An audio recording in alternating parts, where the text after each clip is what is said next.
First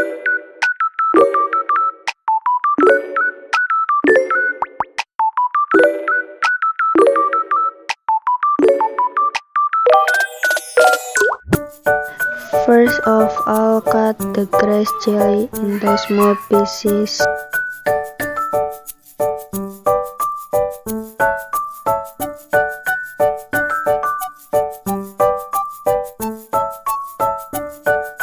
Then add the grass jelly cappuccino. Then add 200 ml of hot water. Then stir until smooth. Then add 600 ml of cold water.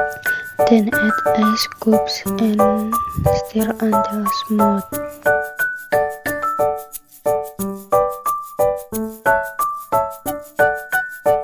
Then add the grass jelly pieces into the teapot and stir until evenly mixed.